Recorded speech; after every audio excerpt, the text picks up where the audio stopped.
un objectif où on ne souhaite pas sous-financer ni surfinancer les structures qui nous sollicitent, et parfois un endettement supplémentaire, parce que la plupart de ces dispositifs de financement sont des avances remboursables et que cela est une dette. Eh bien, cet endettement supplémentaire peut être de nature à mettre les structures dans des situations plus délicates qu'elles ne le sont peut-être déjà. L'accès facilité à ces financements n'absout pas non plus les structures du fait qu'elles doivent présenter des dossiers qui sont solides. Il est donc important d'établir son plan trésorerie 2020 et 2021, d'élaborer une stratégie de gestion et de sortie de crise solide, voire de présenter un projet de développement. Donc c'est aussi bien nécessaire pour avoir accès à ces différents financements que utile pour le pilotage de l'activité. Alors, quelles sont du coup les aides économiques des partenaires institutionnels sur la région Île-de-France? On va démarrer avec le conseil régional qui propose donc dans les dispositifs d'urgence et de relance le prêt résilience dont vous avez sans doute entendu parler, qui est mobilisable pour les structures qui ont une trésorerie qui est fortement ou qui a été fortement dégradée du fait de la crise sanitaire et qui n'ont pas pu accéder en tout ou partie à d'autres outils de financement comme le PGE, donc prêt garanti par l'État. Donc c'est un prêt qui peut aller donc à taux zéro, qui peut aller de 3K à 100K euros sur 6 ans, avec la possibilité d'un différé. Le montant positionné va en fait varier selon aussi bien la capacité de remboursement de la structure en lien avec le premier objectif dont je parlais, mais également va dépendre du nombre de TP, parfois aussi du secteur d'activité. À côté de ce prêt résilience, on a le prêt rebond. Pardon, excuse-moi, je te coupe juste un tout petit instant, Florence, à la région, pour dire que le fonds résilience, les effectifs, la limite d'effectifs vaut pour les entreprises entre guillemets classiques, mais pour l'économie sociale et solidaire, il n'y a pas de limite de salariés. Voilà. Merci de cette précision. Pour le prêt rebond, donc mobilisable sur les besoins de trésorerie liés à la conjoncture ou mobilisable pour le financement d'investissements immatériels. Là, en revanche, peut-être contrairement au fonds résilience, il est quand même nécessaire d'avoir au moins 12 mois d'activité. Dans les dispositifs classiques qui sont mobilisables hors crise Covid, qui sont pas forcément liés à ce besoin conjoncturel, vous pouvez mobiliser les subventions PME ou TPE, si vous avez besoin dans le cadre d'un besoin de développement par exemple, moderniser vos outils de production ou bien mettre en place une démarche de transition écologique. Vous pouvez accéder à l'ensemble des informations relatives à ces dispositifs de financement sur la plateforme de la région Île-de-France. En ce qui concerne les outils mobilisables par le biais de la BPI, dans les outils d'urgence, on retrouve le prêt à tout, qui est accessible aux structures qui ont à minima 12 mois d'activité et qui peut être mobilisé là aussi pour les besoins de trésorerie liés à la conjoncture et donc par ricochet du fait de cette crise sanitaire.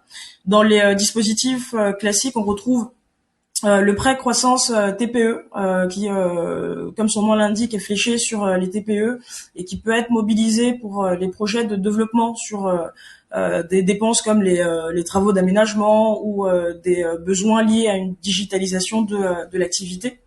Vous pouvez également mobiliser le prêt backup qui est mobilisable pour les entreprises qui sont là à caractère plutôt stratégique, qui vont avoir des besoins de trésorerie qui sont liés à une croissance externe ou pour financer des investissements corporels ou incorporels.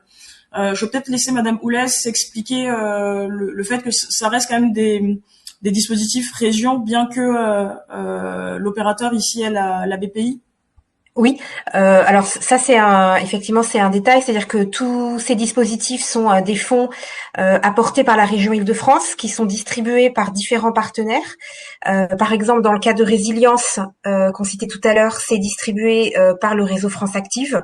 Dans le cas du prêt croissance TPE et du prêt backup, c'est distribué par la BPI, voilà, qui distribue ces produits. Et en revanche, l'aide TPUP et PMUP PUP sont distribués directement par l'administration de la région.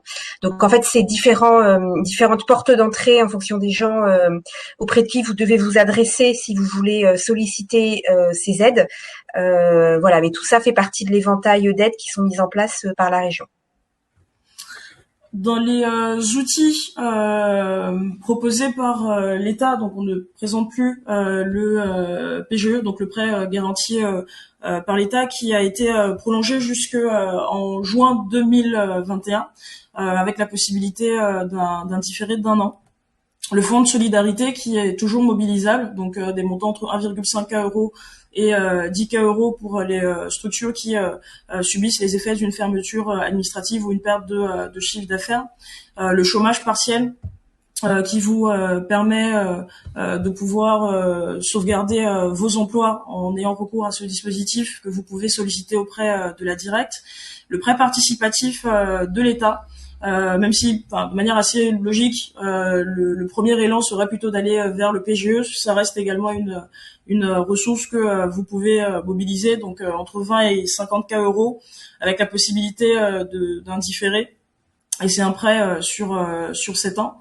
Vous pouvez solliciter les exonérations de charges patronales, donc qui est totale pour les entreprises de moins de 50 salariés, avec une suspension pour les indépendants. Et puis un dispositif de prise en charge d'une partie des loyers qui suppose que votre bailleur abandonne au moins 1 mois de loyer pour lui pouvoir bénéficier d'un crédit d'impôt. Donc ça peut être un levier sur lequel vous pouvez jouer dans les négociations que vous pouvez avoir avec vos bailleurs pour gérer les échéances relatives au loyer. En région, les réseaux de financement se mobilisent également. Donc c'est le cas de France Active qui a lancé là en octobre 2020 le prêt relève solidaire qui est spécifiquement à destination des structures de l'ESS. Donc il s'agit d'un prêt court terme, donc entre 12 et 18 mois de durée de remboursement. Sur un montant qui varie entre 3K et 100K €. Donc il s'agit d'un prêt à taux zéro pour les structures ESS de moins de 50 salariés. Ce prêt relève solidaire s'accompagne également d'un plan d'accompagnement stratégique pour soutenir les entreprises de l'ESS dans leur réflexion stratégique, appuyer dans la mesure du possible dans les relations qu'ils peuvent avoir avec leurs partenaires, notamment financiers. Enfin voilà, de ne pas simplement être là pour positionner du financement, mais également accompagner avec un appui et du conseil les structures qui solliciteraient ce prêt. De manière assez classique, on continue à proposer nos outils de financement que sont les avances remboursables ou les prêts pour des montants qui peuvent aller jusqu'à 200K €, des garanties bancaires où nous nous portons garant pour les structures auprès des partenaires bancaires pour faciliter leur accès, avec des durées qui vont jusqu'à 5 ans et des taux d'intérêt qui varient entre 0 et 2. D'autres réseaux comme Initiative Seine-Yvelines, puisque nous sommes sur le bassin Seine-Aval, se mobilisent également avec leurs outils de prêt d'honneur, qui pour la plupart donc sont des prêts à la personne en complément d'un prêt bancaire, mais avec des montants qui peuvent permettre de gérer des tensions de trésorerie. Donc pour le prêt d'honneur classique entre 4,5K € et 25K. Pour le prêt d'honneur croissance jusqu'à 75 000 €. Idem pour le prêt d'honneur fluvial, mais qui est spécifique aux structures qui sont spécialisées dans le transport fluvial. Le prêt santé initiative également, donc jusqu'à 50 000 à taux zéro. Ou enfin le prêt initiative remarquable pour les structures de l'entrepreneuriat social. Tous ces prêts sont cumulables avec les autres dispositifs, que ce soit France Active, région. Il n'y a pas d'exclusion des dispositifs les uns par rapport aux autres. Vous avez également le réseau Entreprendre Yvelines avec là aussi un prêt d'honneur, mais d'un montant qui peut être plus conséquent, donc entre 10K € et 300. avec le principal avantage, ou en tout cas valeur ajoutée, de pouvoir bénéficier d'un réseau de chefs d'entreprise qui vous accompagneront. Donc c'est toujours utile, surtout quand on est responsable de structure, et Dieu seul sait c'est un poste où on est amené à être parfois seul face aux problématiques que l'on rencontre. Donc pouvoir bénéficier d'un réseau de conseils de la part de d'autres acteurs peut être utile. Nous souhaitions également vous donner quelques ressources, puisque les outils qui ont été présentés là sont non exhaustifs et plutôt généralistes. Donc n'hésitez pas à consulter la plateforme de la région Île-de-France pour avoir la liste des aides dont vous pouvez bénéficier. Sur la CU GPSCO, vous avez un guide facilitateur. BPI France également a sorti un panorama des mesures, idem pour l'URSSAF, pour la directe également. Vous avez aussi des plans de sauvegarde ou de soutien sectoriel, notamment relativement à la culture. Il y en a un qui a été établi cette semaine, donc avec éventuellement des appels d'offres, des mesures de soutien spécifiques au secteur d'activité. Vous pouvez solliciter le dispositif local d'accompagnement, donc DLA, si vous êtes une association ou une structure d'utilité sociale, pour bénéficier d'un accompagnement, là encore, sur la réflexion stratégique, sur comment est-ce que on peut avoir une stratégie de gestion ou de sortie de crise. N'hésitez pas à solliciter également la préfecture, tout comme les chambres consulaires. C'est autant d'acteurs qui peuvent soit vous renvoyer vers des personnes ressources pertinentes, soit éventuellement ont et proposent des appels à projets, ou ont des mesures de soutien sous forme de financement. Je vais essayer d'être la plus synthétique et rapide pour laisser un temps suffisant à l'échange de questions-réponses, parce que ça peut être ce qu'il y a de plus intéressant pour vous. Donc je me tiens avec Madame Oulès à votre disposition si vous avez des questions.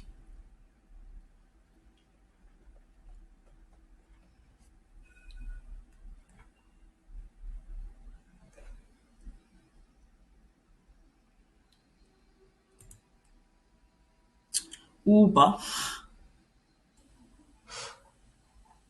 Oui, alors je reprends. Alors si vous avez des questions, si vous avez des interventions, vous pouvez lever la main sur le côté. Donc c'est à côté de votre nom normalement. Et alors si personne n'a de questions ou d'intervention pour le moment, vous pouvez peut-être Éléonore continuer si vous avez d'autres, ou Florence si vous avez d'autres choses. Alors, moi, je veux bien dire un petit mot en fait par rapport à tout ce qu'a présenté Éléonore, que je remercie beaucoup d'ailleurs pour cette présentation exhaustive et très claire. Donc, un petit mot sur vraiment pour attirer votre attention sur le fonds résilience. Je sais pas si c'est possible qu'on se remette sur la diapositive 6.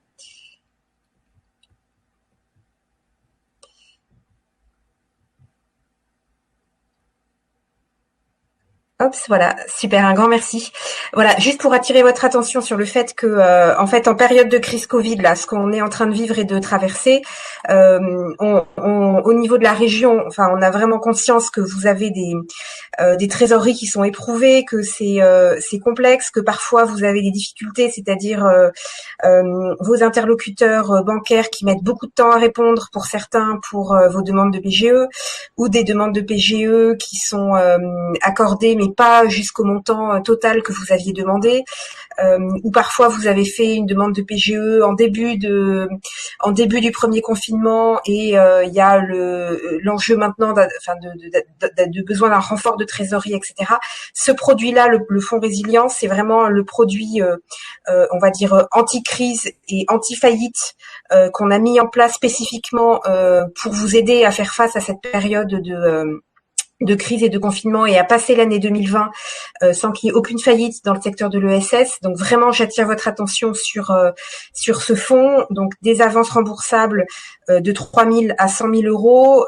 C'est extrêmement souple. Alors effectivement, comme Éléonore l'a dit, le but c'est certainement pas de distribuer de l'argent sans qu'il y ait la moindre capacité de remboursement, mais c'est vraiment le produit anti-crise.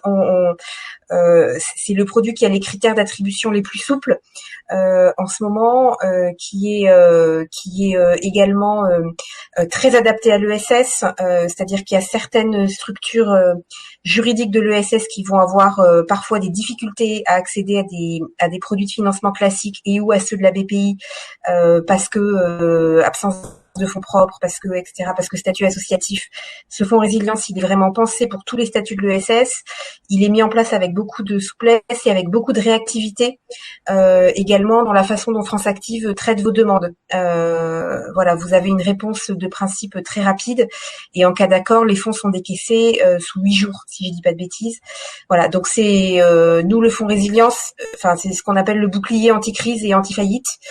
Voilà, donc vraiment, il reste des fonds disponibles sur ce fonds résilience. Donc, faites passer vos demandes au réseau France Active. Les demandes pour ce fonds, elles se font via le site, une plateforme de dépôt des candidatures qui est Île-de-France / fonds résilience.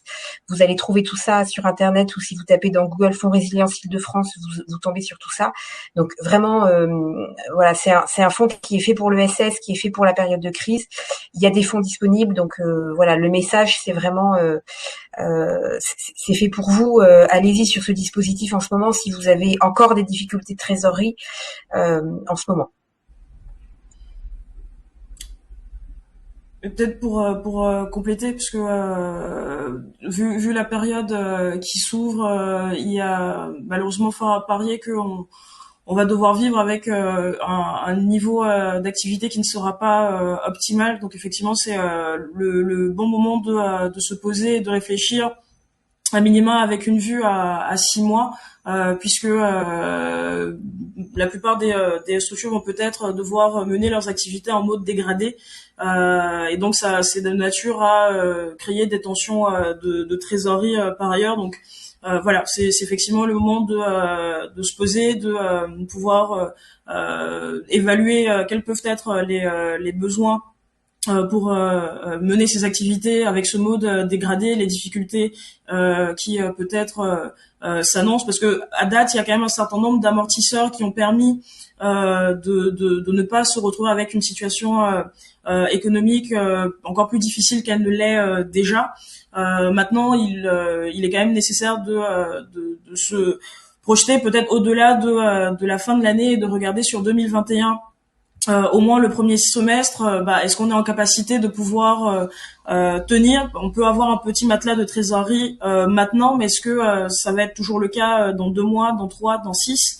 Et donc le fait de pouvoir aujourd'hui bénéficier d'un accès encore une fois privilégié et facilité à ce type de financement peut vous aider à passer des turbulences qui ne sont peut-être pas évidentes là tout de suite, mais qui pourront peut-être arriver dans quelques semaines ou quelques mois.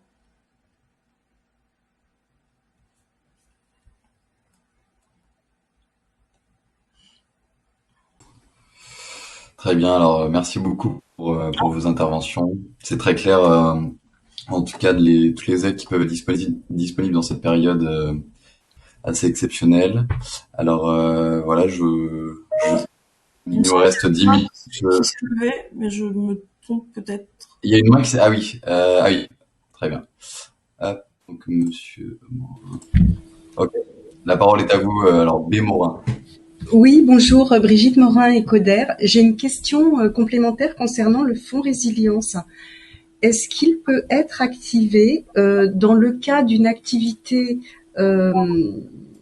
qui n'est pas en baisse, mais qui, au contraire, est en développement lié à la crise sanitaire? Nous sommes dans le reconditionnement informatique pour en fait financer l'achat de stock pour répondre à une demande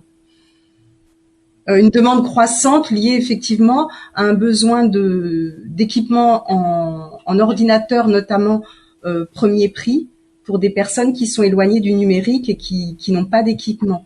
Mais nous, on est dans l'ESS et effectivement, il y aurait un besoin en gros, d'amorcer la pompe, si je puis dire, enfin de financer l'achat de stock pour répondre à une demande croissante qui est ponctuelle. Est-ce que c'est quelque chose qui peut être activé? Est-ce que ce dispositif peut être activé dans ce cadre-là ou pas? Alors, naturellement, mais peut-être que Madame Oulès me contredira, moi j'aurais plutôt eu tendance à vous orienter vers le prêt rebond qui me semble D'accord. parce que enfin la philosophie du prêt résilient c'est vraiment d'aller sur des besoins des structures qui ont une trésorerie qui a été fortement dégradée. Là vous êtes dans une optique plutôt de développement, ce qui est une excellente chose, hein. Enfin tant mieux si vous avez pu pivoter pour rendre utile en plus lors de cette crise, mais voilà, naturellement mon premier élan serait peut-être de vous suggérer le prêt rebond qui est vraiment dans cette optique permettre aux structures de pouvoir amorcer leur développement, de gérer le besoin de trésorerie qui peut y être lié. Mais enfin peut-être que Madame Moulès a une vision différente.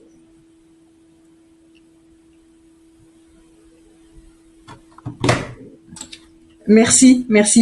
Je vous en prie. Merci pour votre. Est-ce qu'il y a d'autres questions, d'autres interventions?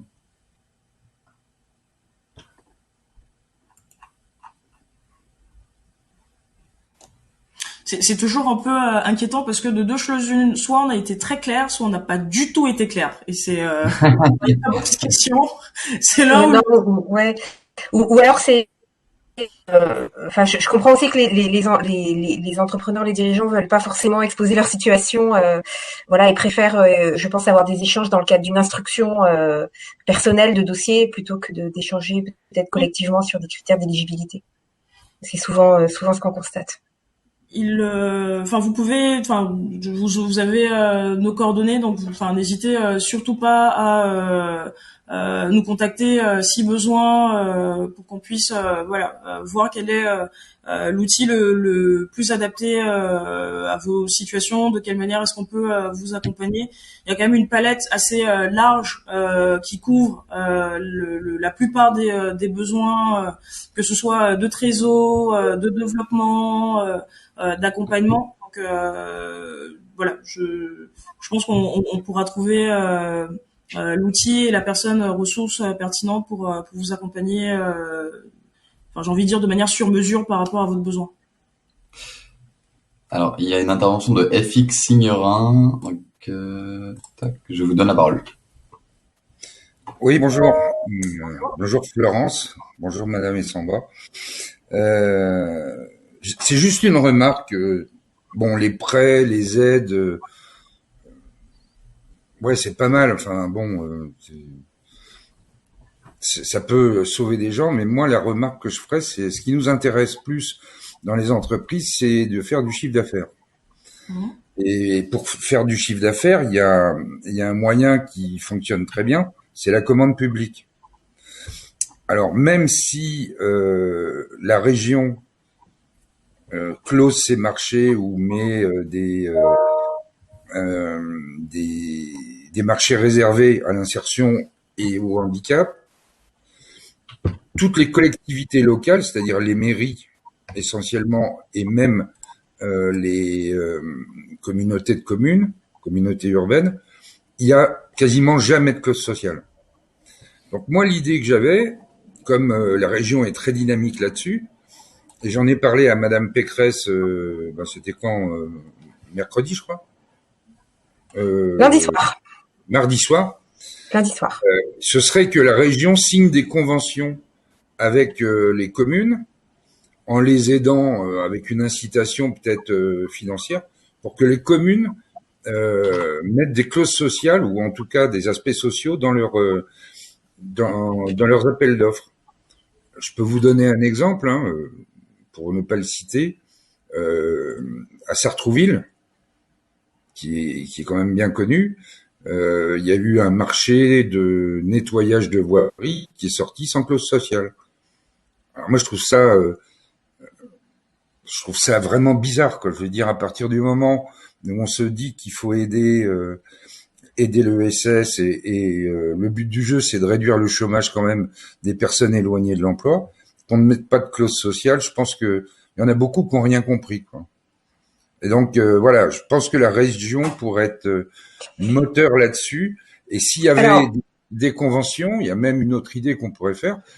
On pourrait très bien, nous, entreprises d'insertion ou entreprises adaptées, aller voir les communes en disant, ben voilà, la région développe un dispositif pour vous aider à écrire des clauses sociales, peut signer une convention avec vous, etc. François-Xavier, alors en fait, si Sandrine est connectée, je vais peut-être laisser Sandrine expliquer le rôle de Maximilien et le rôle de la Max, qui a un travail considérable en fait pour porter ce sujet des clauses sociales auprès des d'Île-de-France. Et je pense qu'il faut aussi être attentif et respectueux vis-à-vis de tout le travail qui est fait en fait sur ces sujets par un grand nombre de partenaires. En ce qui concerne la région, votre proposition, on l'a entendue, vous l'avez exprimée à Madame Pécresse lundi soir. Et si je vous dis pas de bêtises, je vous ai précisé hier soir par mail vers 2 ou 3 heures du matin que vous seriez reçu ce vendredi par le directeur des achats de la région en personne. Donc vraiment, votre proposition, elle est entendue, elle est dans les tuyaux pour essayer d'avoir un effet d'entraînement sur d'autres acheteurs publics au niveau de la région. Passer des conventions, alors il y a quand même une répartition des compétences institutionnelles entre les différentes collectivités qui fait que on conventionne pas comme ça entre les différentes collectivités et que la région a pas de elle exerce une partie des compétences qui sont les lycées, les transports, le développement économique. Voilà, elle n'est pas non plus compétente pour aller contraindre d'autres collectivités qui exercent d'autres compétences. Chacun rapporte à ses électeurs et à ses citoyens. Voilà. Ceci dit, bon, si la forme que vous suggérez, elle semble pas juridiquement tenable en l'état, le sujet que vous remontez, il est important, il est intéressant, etc. Il y a beaucoup de gens qui sont mobilisés sur ce sujet en Île-de-France et qui travaillent énormément sur ce sujet, même si peut-être vous êtes tombé sur, hélas, des marchés qui n'avaient pas de clause dans des collectivités, etc. Il y en a aussi quand même beaucoup qui sortent avec, donc on peut aussi regarder le verre à moitié plein. Et en ce qui concerne la région, vraiment, je vous renvoie à l'échange que vous allez avoir ce vendredi avec le directeur des achats de la région qui va vous répondre directement sur ces sujets. Mais vous avez absolument raison. Sur le fond, ce qui peut aider les structures, c'est avant tout du chiffre d'affaires et de l'activité, et surtout les structures d'insertion qui ont quand même des modèles sociaux et des modèles dont l'impact repose bien sur l'activité. Donc, vous avez absolument raison sur le fond. Votre point, il est entendu par l'exécutif de la région, il est retransmis, on va dire, à l'administration qui va voilà, on travaille et on va essayer d'avancer sur le sujet que vous mettez sur la table. Alors, je me permettrai de compléter. Je pense que Sandrine n'est pas là pour parler de la Max, mais je vais compléter très rapidement, parce qu'il nous reste 2 minutes. La Crèce. Je suis là, mais tu peux. Je te laisse oui, y aller. Ok. Bon, la Crèce Île-de-France fait partie d'un groupement qui s'appelle la Max, la mission d'appui au développement des clauses sociales, qui est impulsée par le GP Maximilien, qui fait un gros travail, notamment pour développer les clauses sociales dans les marchés publics. Voilà, il y a plusieurs réseaux. Je vois, il y a Monsieur Vincent Muller qui est là aussi pour le graphie. Il y a plusieurs réseaux qui travaillent fortement sur ces questions. Alors effectivement, il y a encore beaucoup de choses à faire, mais nous sommes en train de le développer. Nous sommes aussi en train de travailler sur des marchés spécialisés comme pour les Jeux Olympiques 2024. Enfin, il y a énormément de choses à faire. Et je sais pas si Sandrine, si tu veux compléter en 2 mots là-dessus. Non, je suis désolée, je viens d'arriver, j'ai pas entendu la question. Okay. Mais en tout cas, il y a 2 ateliers qui sont animés par les acteurs et les partenaires de la Max. Il y a un atelier pour les entreprises candidatées au marché public cet après-midi et un atelier pour les acheteurs publics dans 5 minutes pour indiquer, pour voilà, accompagner les acheteurs et expliquer comment closer les marchés et quels sont les acteurs en Île-de-France, puisque effectivement le rôle de la MAC, c'est d'une part d'accompagner les acheteurs à mieux et à plus closer leur marché, mais aussi à faciliter le lien et à faire ce lien, de maximiser les liens, d'où notre nom, entre tous les acteurs et les experts du sujet, les réseaux régionaux, les acheteurs publics et les entreprises de l'ESS. Donc je vous invite à y participer. Voilà. Alors, juste pour conclure, il y avait une intervention de Anquetil. Je vais vous donner la parole. Ça va être très rapide parce que nous avons atteint le temps. Je vous laisse intervenir rapidement et ensuite nous allons conclure en 2 minutes. À vous la parole. Oui, bonjour, François Anquetil. Donc je travaille à la Solidéo autour de la charte emploi et développement du territoire. Je m'exprime en tant qu'acheteur et je voulais juste rebondir en fait sur le témoignage précédent. Qu'on peut en blocage institutionnel, notamment dans la stratégie achat, c'est aussi quand les maîtres d'ouvrage en fait passent par des assistants maîtrise d'ouvrage en fait pour rédiger les marchés. Ceux-ci ne sont pas toujours aguerris à la question de l'insertion et donc il faut vraiment que la stratégie achat d'insertion soit vraiment répercutée à tous les échelons juridiques et qu'une personne en fait soit un référent en fait porte cette ambition politique de l'acheteur, qu'il l'apporte auprès des directions juridiques, mais aussi pour pouvoir faire un bras de fer entre guillemets avec les assistants de maîtrise d'ouvrage qui eux rédigent les marchés et qui sont pas forcément au fait de la question de l'insertion. Voilà, c'était juste un témoignage.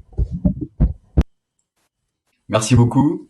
Donc voilà, on a fini cet atelier. Alors je te remercie particulièrement Éléonore Essomba et Florence Poulès pour votre intervention.